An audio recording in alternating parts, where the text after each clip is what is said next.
Bom dia, galera! Bom dia, professora! Eu venho por meio deste vídeo apresentar a vocês meu querido xará de sobrenome. Ninguém mais e ninguém menos. Mário de Andrade. Características marcantes de um dos maiores escritores brasileiros. Os óculos com aros redondos, a calvície acentuada, o queixo proeminente e um sorriso largo. Sem falar na forma elegante de se vestir. Este é o Mário de Andrade que conhecemos. Mas como seria a voz do autor de Macunaíma? Uma ação entre pesquisadores de universidades do Brasil e Estados Unidos recupera um único registro encontrado da voz do escritor paulistano Mário de Andrade. Deus lhe pague a santa esmola, Deus o leve.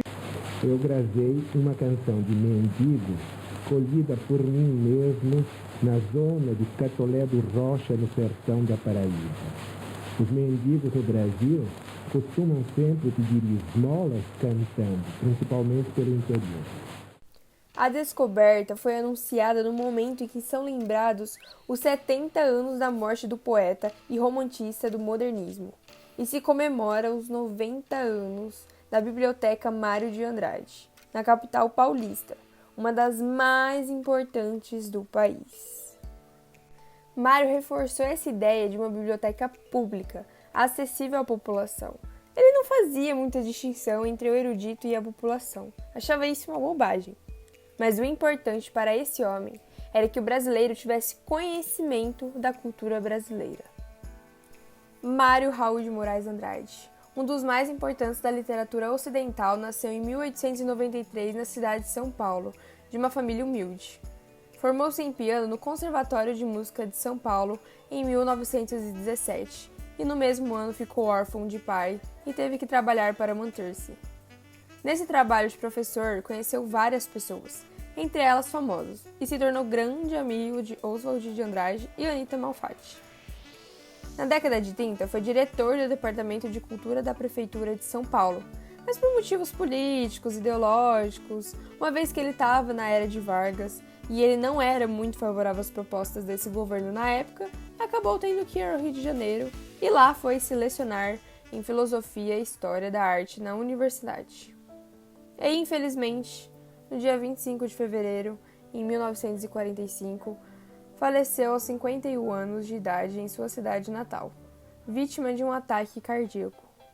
Articulador político e agitador cultural, o autor de Macunaíma e Pauliceia Desvairada ficou conhecido por cultivar um enorme círculo de relações entre artistas e intelectuais da época. Escritor de poesias, romances, contos, era ensaísta, folclorista, musicólogo, fotógrafo, atuou não só como crítico literário, mas também crítico de arte.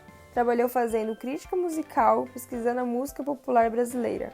Então, assim, esse homem foi muito atuante nas diversas áreas, um grande artista, muito culto, inteligente e polimata. Trouxe muitas contribuições para outros artistas e para a formação popular brasileira durante o século passado. Uma de suas obras mais consagradas é Macunaíma, que conta a história de um herói sem nenhum caráter. Ele também foi um dos pioneiros da poesia moderna brasileira, folclorista e até crítico. Considerada obra-prima pelo escritor Mário de Andrade, que levou mais de 5 anos fazendo pesquisa, fazendo a antropologia mesmo, que deu origem a Macunaíma, quando ele chega para escrever, leva menos de uma semana, de 5 a 6 dias. Uma obra que levou muito tempo de gestação para que ela fosse concluída, acabada de uma vez. Em 1928, Mário inaugura uma nova organização da linguagem literária.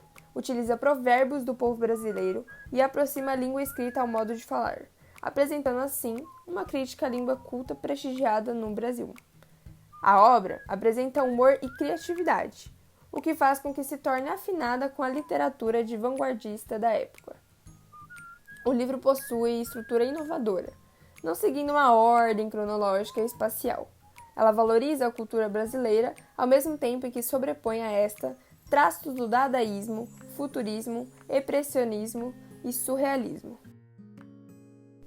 Em 1922, Mário publicou um livro intitulado Pauliceia Desvairada, que é uma obra de poemas que ele vai fazer em homenagem à cidade de São Paulo.